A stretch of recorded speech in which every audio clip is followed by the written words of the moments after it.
Good evening. I'm your host, and you're on State of the Nation. I'm Jason Bainbridge, and we're here for the We Are Ready live stream hero series, episode 2. So today we're going all the way to Germany, a place called BUCKEBURG, which is not so far away from Hanover. If you know your geography a bit better than I do, you'll be able to figure out where that is. But it's a very small town, a lovely town actually. Before we get into it, just doing a bit of a plug, we have down a little banner there scrolling down at the bottom. You can see that our different channels. Right now, we are on Twitch, New Zealand State of the Nation. We are live there. We also have a BitChute State of the Nation. I often take some stuff over there. Now, our main channel is going to be Rumble. There's a Rumble link there. We also have a Gab page, which I'm slowly working on, and Twitter I'm slowly working on as well. So if you find this content informative, hit like and hit the notifications, and please share. And now you can also support our show by becoming a Patreon or a supporter of State of the Nation at stateofthenation.crowdfundly.com, and that will help me to get better equipment and to get more time, to buy more time, to make more content and do more interviews. So thank you for joining State of the Nation. Tonight's first guest is Mr. Werner Schoch, and he was a speaker and also one of the organizers of the BUCKEBURG rally that took place on May 20th for the We Are Ready global event. Welcome, Werner. Werner was one of the speakers at the event in BUCKEBURG, Germany. Germany is actually quite hot. There's a lot of activities going on in Germany at the moment. And through the channel Klardenken TV network, I've been seeing a lot of stuff going off in Germany. And BUCKEBURG is the feature of today. And BUCKEBURG is a town in Germany, not far from Hanover. I saw it on the map. I was looking on the map. It's actually not too far from Hanover. So welcome, Werner. Welcome to the ever increasingly difficult live stream that I have. Thank you for the invitation, Jason. Thank you. Now, we started talking about a week before the actual event took place, and you were one of the very first speakers. Were you actually one of the organizers of this get-together? Yeah. I've been the organizer, the moderator, the speaker, and yeah, that's all. So it's a lot of tasks.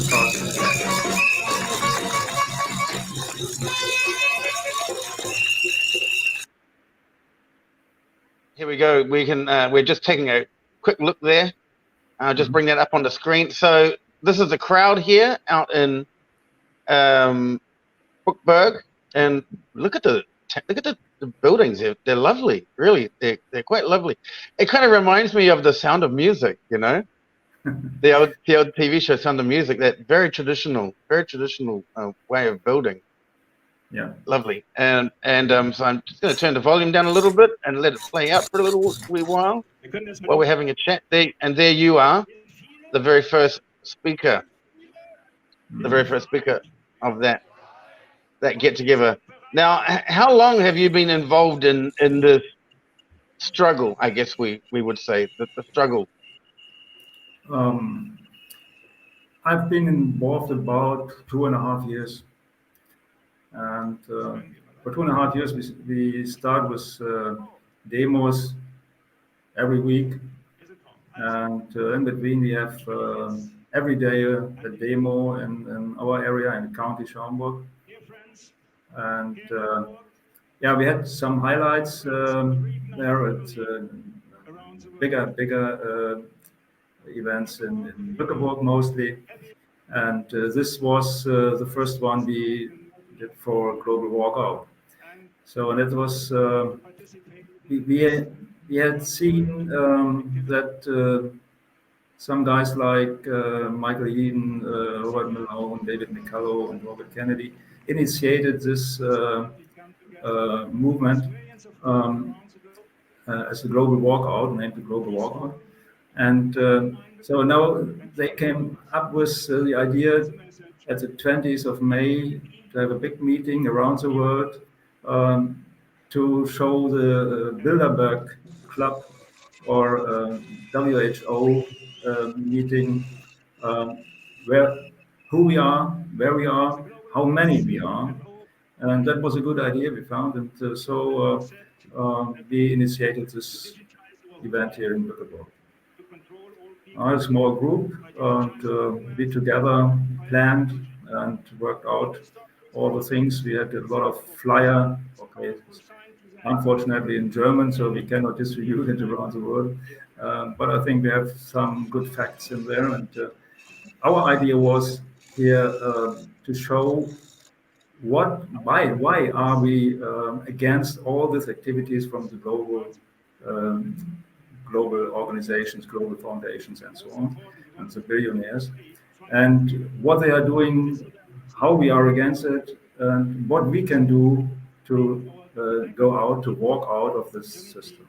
That was the idea, and so and therefore it was a lot of speeches and a lot of information, and we did not any other things. It's not a protest. That was what the idea was on the global walk. It's not a protest. It's to show we are ready. We don't accept what you are doing, and we want to work again. Yeah, this is the whole thing with this, that it's not a protest. Mm. It is genuinely people around the world saying, well, you know what, we're kind of fed up with it, so we're not going to cooperate anyway.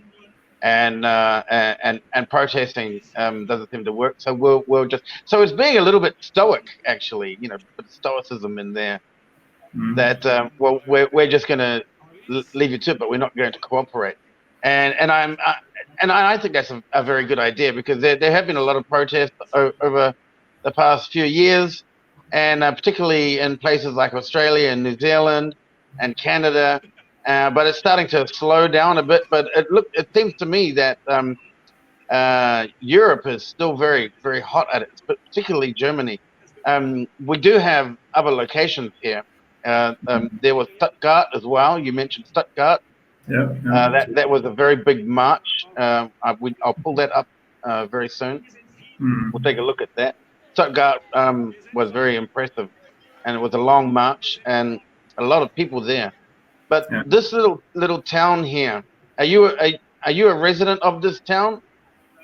No, no. I live a distance of 12 kilometers away from Bückeburg, but we have a group.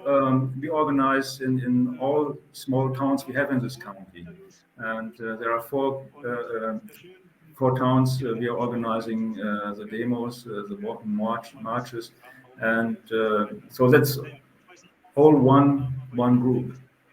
It's, the count in County Schaumburg is all one group. Okay. Oh, it's And this building that Mhm. you're standing in front of, when it comes back to the shot, this building here, what's the history behind this building?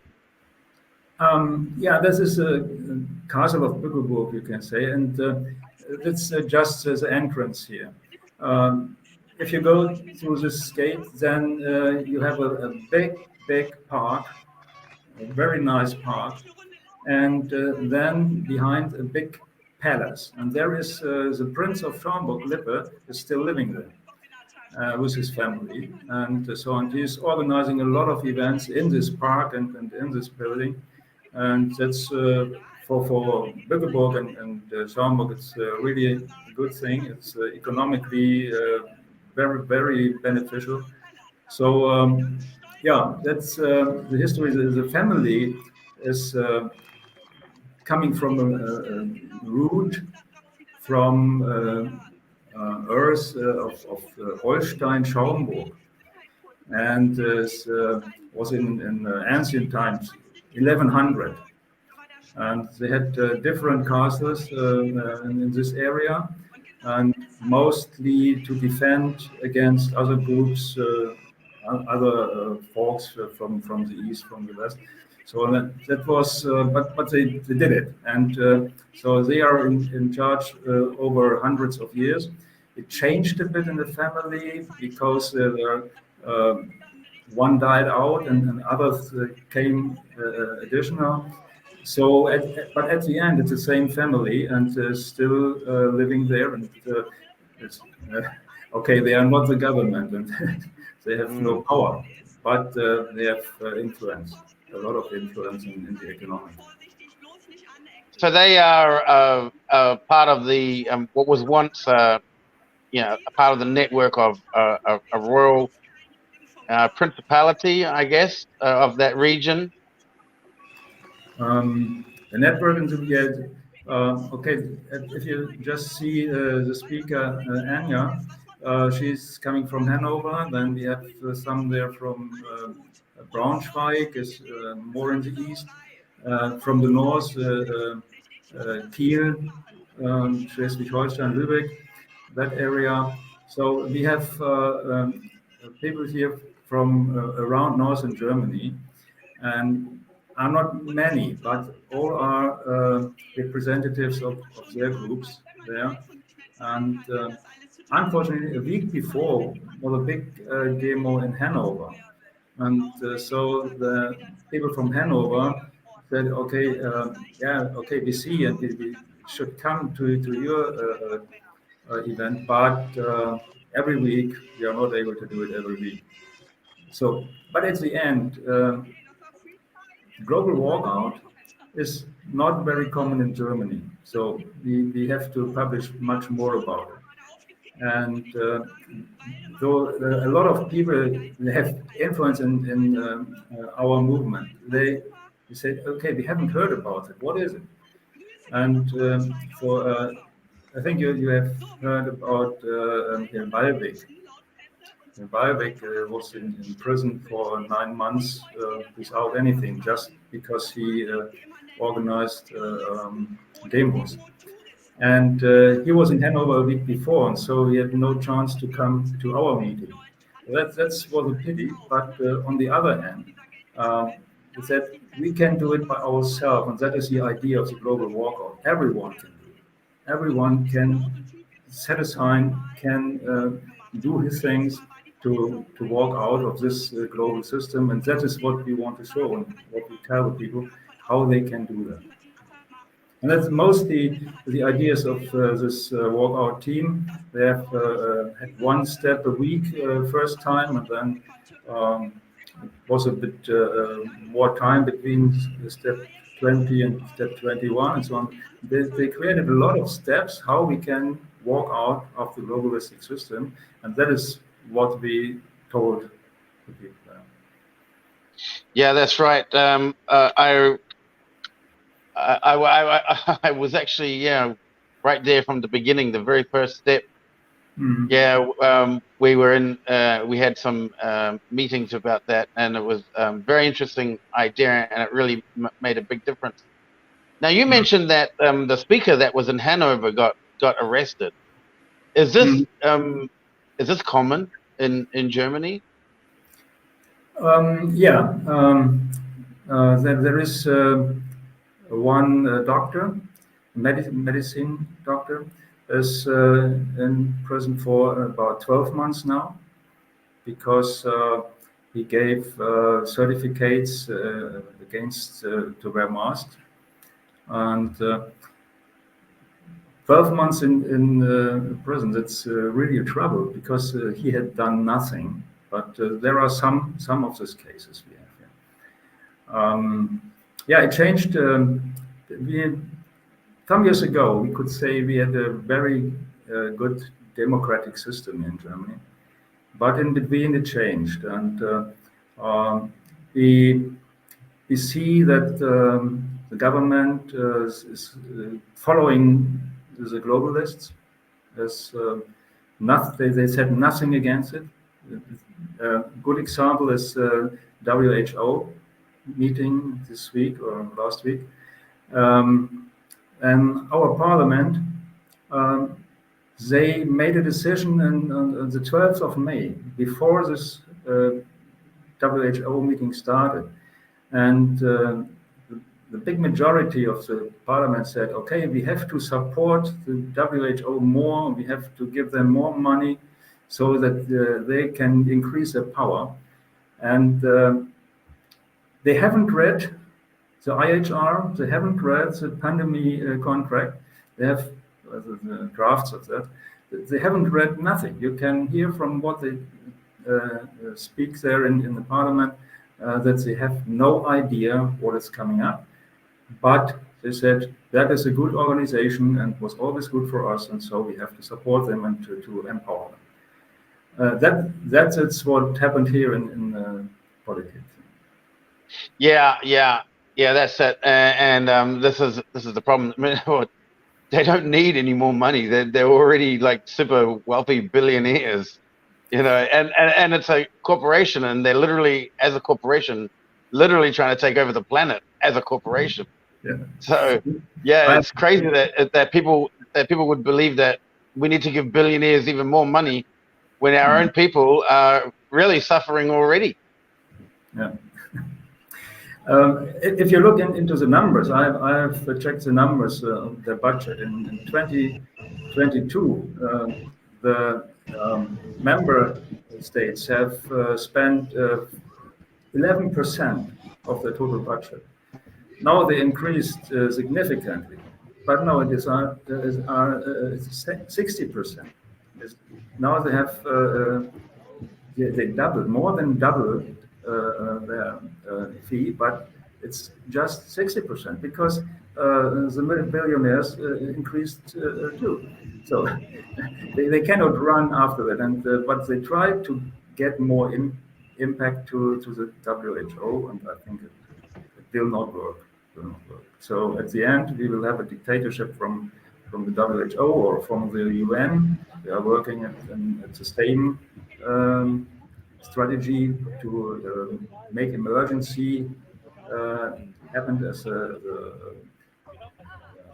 entrance to the power. And so if the WHO will not get the power, then the UN will get it.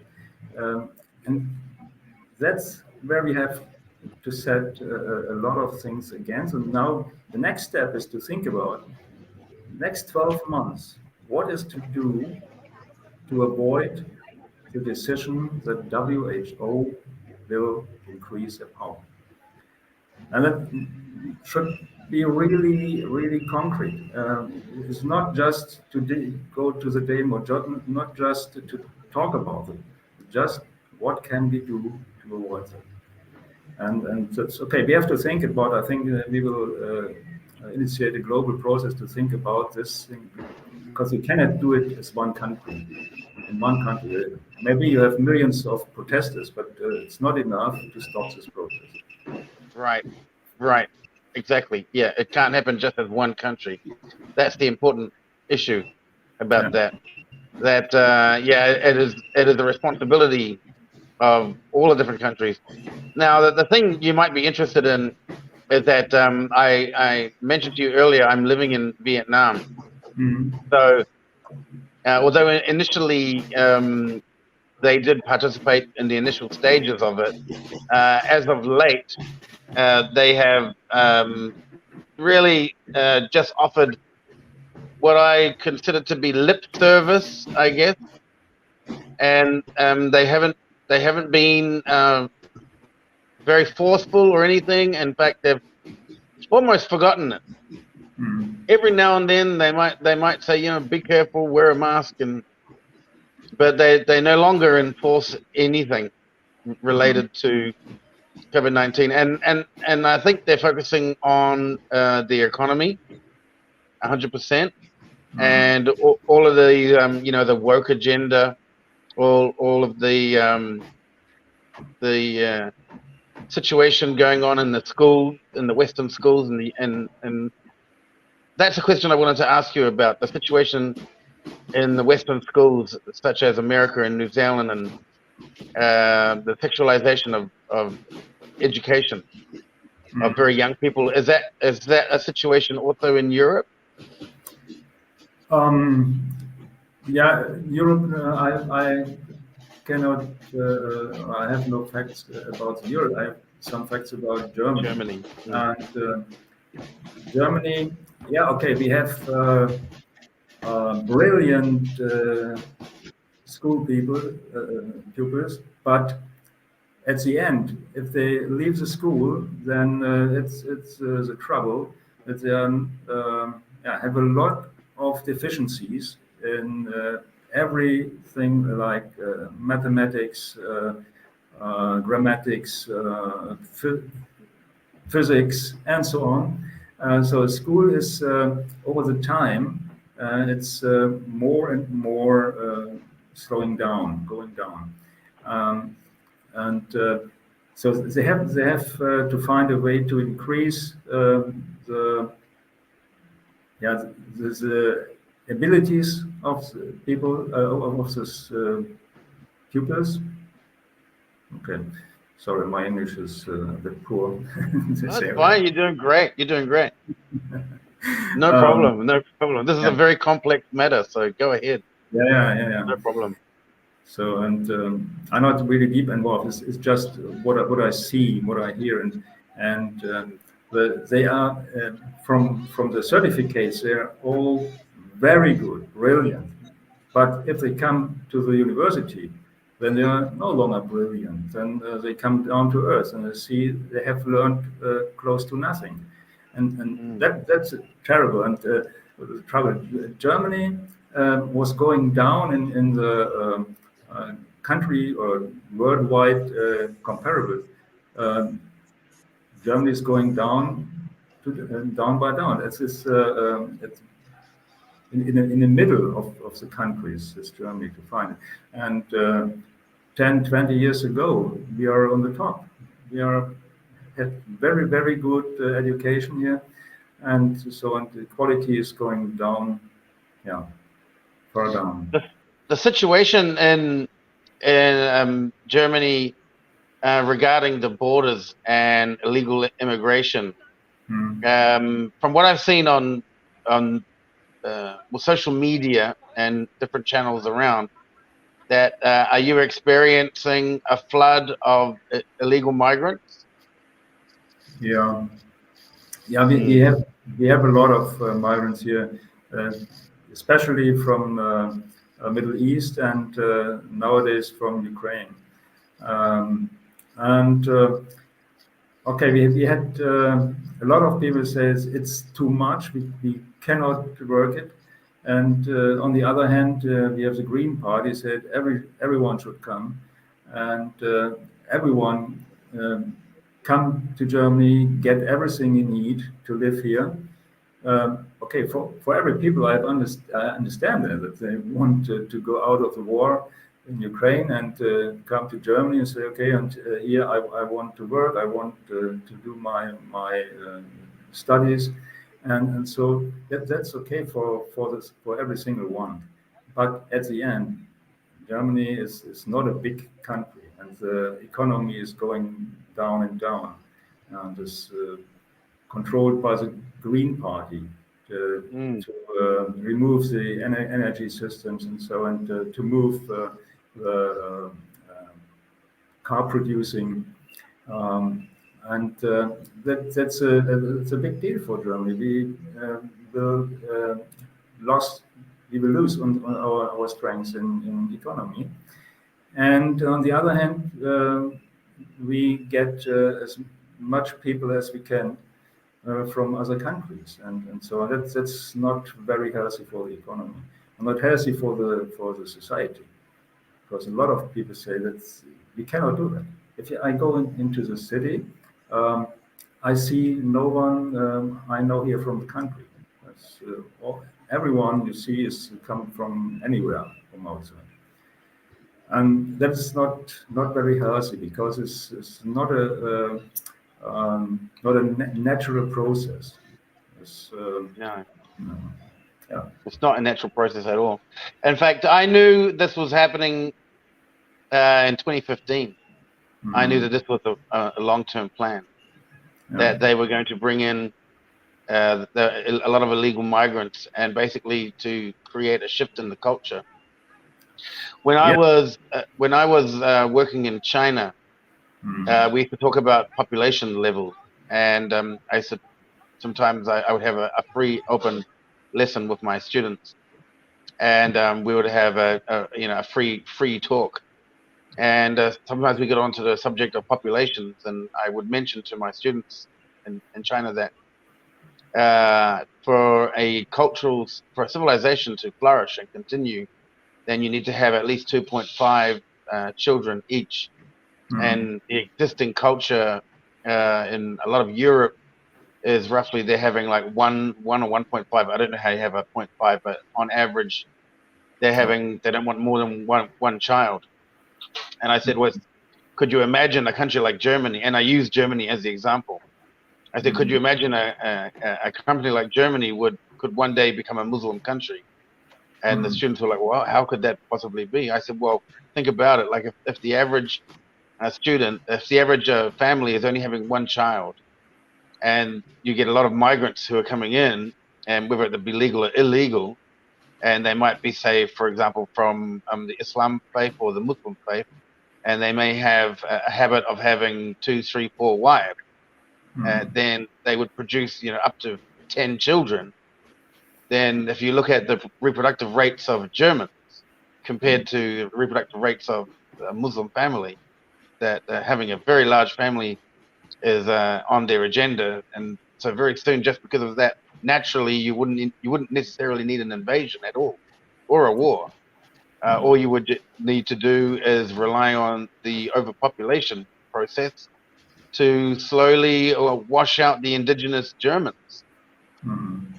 Yeah, so that's one angle that I see that is being pushed here, and that's why all of these countries are opening their borders and totally relaxing their migration policies, because they want a complete change of indigenous cultures. That's right. And it's accompanied by some additional problems. For example, we had house for residence for old people, and they have to move out because they need the rooms for immigrants, and that no one can understand it.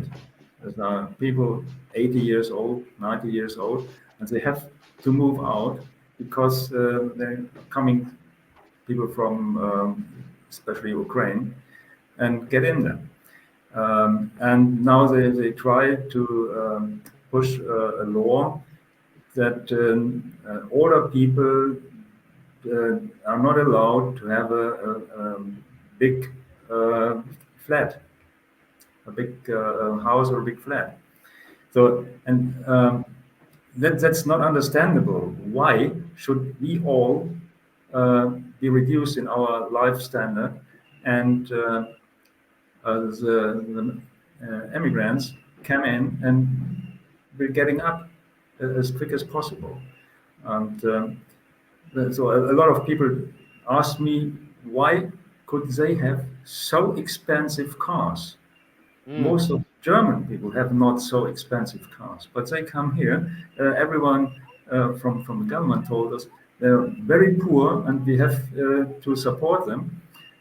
And then they come with cars no one had here in Germany. Or, well, no one cannot say no one, but a lot of people are not able to buy such a car. So that is. It's difficult for a society to see what's going on there, and why are pushing like that, and the own people have to go down. More tax and so on. Is always more money for insurance, and so it's always increasing. The whole life is increasing. It's more expensive, and but they are always tell them, come in, we can integrate you in. And as you said, yeah, we will have at the end an overpopulation from a lot of people are not born here in Germany and are not living here for many years.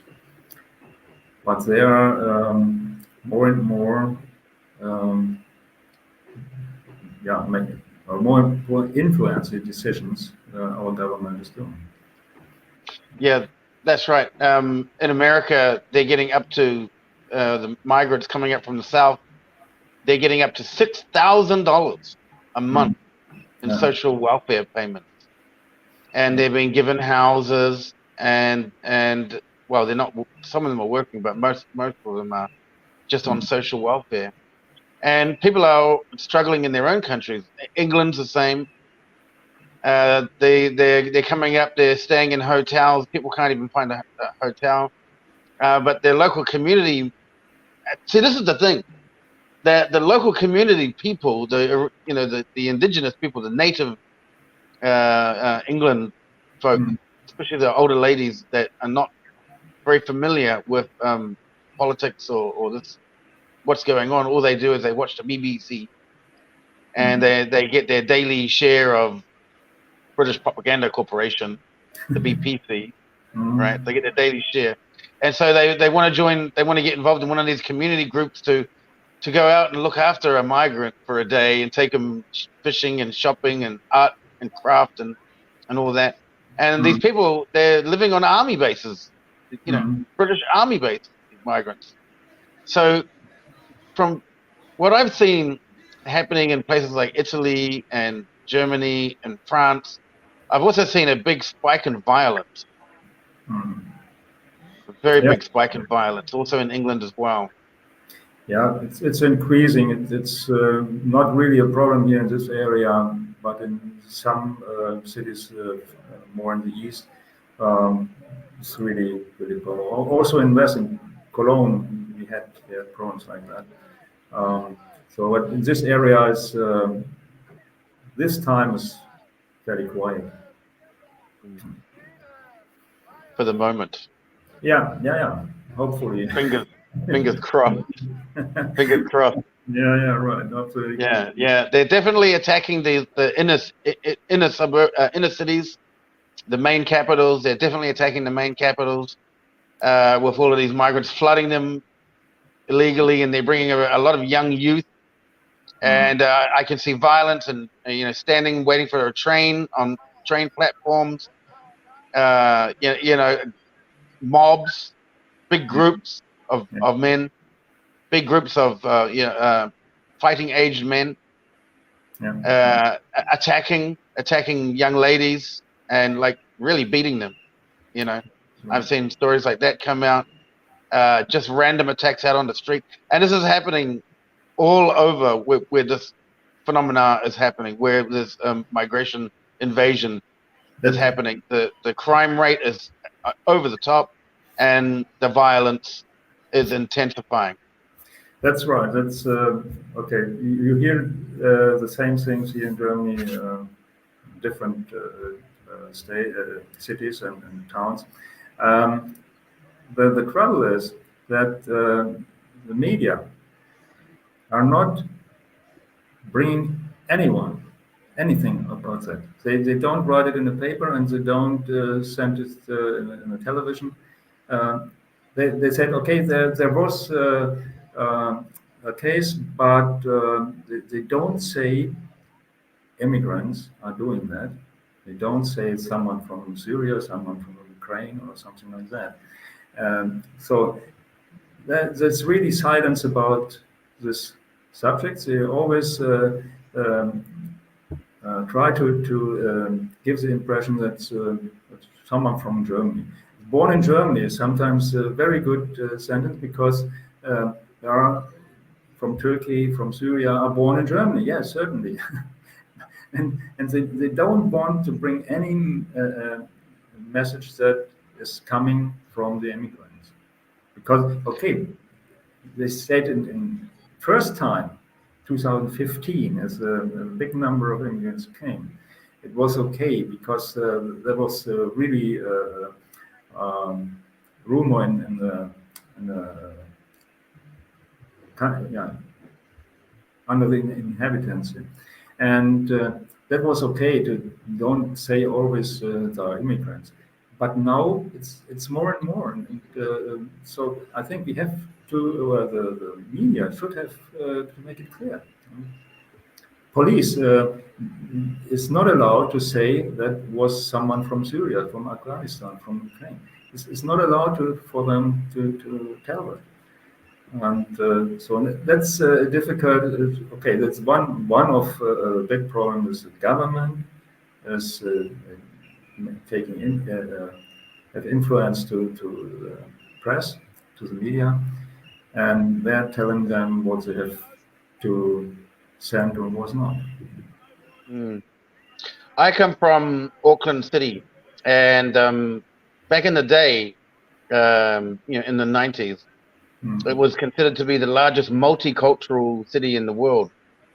And Mm. generally, without the woke agenda and the, um, I guess, the far left pushing a racist agenda, nobody was racist. Mm. See, there's been no racism until people started talking about racism, and it's the very people that are claiming that there is racism which is actually creating it. Mm. Yeah, Mm, yeah, that's what I have found. From my observation, and it's the yeah. same thing with the transgender agenda. That nobody really had a problem with it until the activists started saying that there was a problem with it. That people are homophobic or against them. And no, for years, no one's really cared. Mm. Nobody's bothered about it at Yeah, all. yeah. And now what they're doing in the schools, that's more of a concern than anybody else. And then living in a multicultural city uh, and living and having gay or lesbian or transgender friends. What's more frightening is what they're doing in the school Mm. system. Yeah. The dumbing down of the children. So, in Germany, is is there a high rate of homeschooling taking place? Is there a phenomenon of people taking their children out of school and opting to teach their kids at home?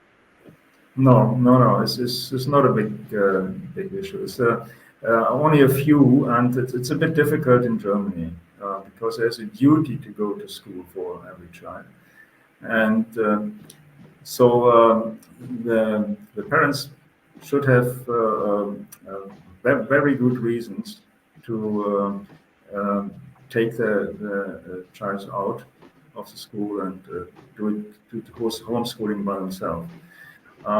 That's really difficult, but there are some, but it's not a big number. So it's rather a restricted process, then, is it? Yeah, You yeah, have to have a really good reason. Okay, yeah. well, it's a bit more flexible in New Zealand. You don't really need to particularly have a reason. There are lots of homeschooling resources in New Zealand, so that's a bit of a Mm, movement. People are. I actually, I'm actually a school teacher, and I like the idea of homeschool much better because you have a lot better chance of getting a decent education. mm, We have 50 children in our class, and we have one period is 40 minutes, and so that is probably like 40 seconds or something like that mm. per child to Yeah, attend to in the yeah. entire 40-minute period. There's no opportunity for quality Mm, education for any children in I call it the farm system. We call it the yeah. farm. English teachers, we kind of, well, I do anyway. I call it the farm. You know, I think uh, 50 children so is really, yeah. 50 children is really a lot.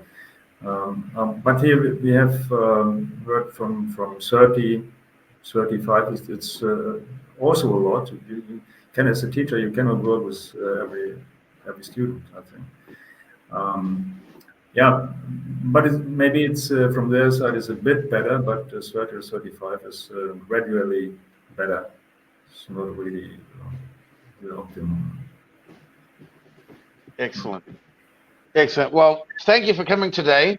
We've actually gone over time by 15 minutes, but that's okay because I lost 5 minutes at the start. That's excellent. It's great to meet you. Now, today you're going out for a demo, and are you going to be in BUCKEBURG or are you going to be somewhere near your town? This evening is another town is Obernkirchen called. It's a bit of a hilly area here in Schaumburg, and so it's a nice area. And every Wednesday we have a demo there, and including a march, but mostly a speech before we start.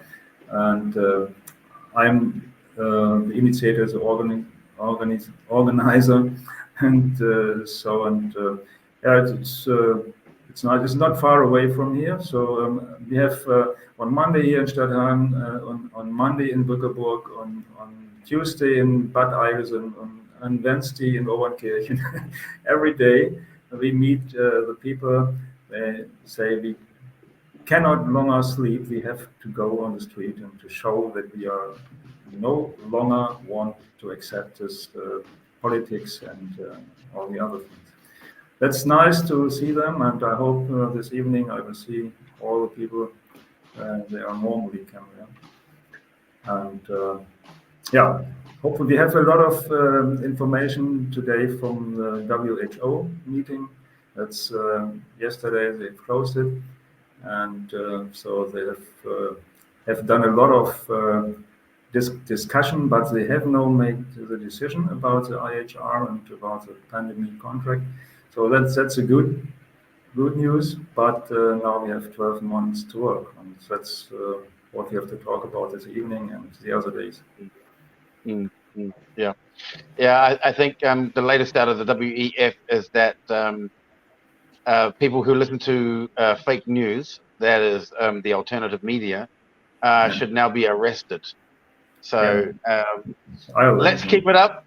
Yep, let's keep it up. These guys, Tedros has come out saying that the deadliest, the next pandemic is going to be even more deadly. I mean, like they know what they're doing. These guys, they absolutely know what they're doing. They've got a schedule. They've got an agenda. And but they did actually anticipate that there would be a pushback. But I think a lot of what they didn't anticipate was the main broadcast media, alternative media, and mass communications of getting these messages out fast. They were able to get away with it during World War I and World War II because they only had state media to go by and local newspapers. But now they're finding it very difficult to stay ahead of because of the fact that we have all of these tools and resources going out, and people are literally going out of their way to stop these people. So thank you for joining me today, and I really appreciate your time today. Thank you. I won't keep you up too much longer. Yeah. And so if people want to see this content, this is a channel called, I think you can see there, it's actually there. You can see it's Klardenken TV, and this is on YouTube, Klardenken TV. Yeah. There's on YouTube and it's on Odyssey. Odyssey. Yep. So if you're a German speaker and it's the first time you've heard about it, you can go to those websites, and yeah, you can come back and check our Facebook page. We are Ready Livestream Heroes, where this video is being made for today, this interview. So thank you very much, Werner, and we'll see you again. Yeah, thank you, Jason. I'm looking forward to that. Thank you. Okay, wow. So there you go. That's what's happening there in Germany. It's actually, you know, when you look at the amount of people, it's actually quite a lot of people. They still seem very progressive out there. They still seem to be quite full steam ahead. I've seen it really drop off in places like Australia and New Zealand. It's really dropped off. Canada's trying to do it, but yeah, Germany's definitely still going for it. So there's a lot at stake for Germany, particularly with the migration problem being on top of that, plus the resources and all of that, and you know, the tail end of the mandate. But there's a lot at stake there in Germany. So, in saying that, my name is Jason. I'm your host. I apologize for the first 5 minutes there. I don't know. I just kept clicking unmute, and it would just mute, and then funny thing. That's what happens to me. That's what happens to me. Okay, I'm Jason Maybridge. Before we go, let's check out the links here. We've got right down the bottom here. You can see the banner scrolling across. We've got a Twitch channel, New Zealand State of the Nation. We got our BitChute channel, State of the Nation. We have now our Rumble channel, where this will go to next. It'll come from Twitch and go to Rumble. I might actually just do a bit of editing and cut that intro out that we lost the audio on. And we have Gab as well. And we also have Twitter down there. Twitter, I'm not spending too much time on at the moment. And if you like this content, please like and subscribe and hit the notifications. It's really important. That it makes you feel a lot comfortable. And now we have a new thing with Crowdfundly, which is a new crowdfunding system. I've been talking to these guys for a year now. And our Crowdfundly is stateofthenation.crowdfundly.com if you want to support the show to help us expand, get better equipment, and also propel me to do this regularly and actually replace a lot of my day job. That's my grand goal in all of this. So thank you for joining me. I'm Jason. You're on State of the Nation. And it's time to scroll down and play the outro. We'll see you again on the next We Are Ready live stream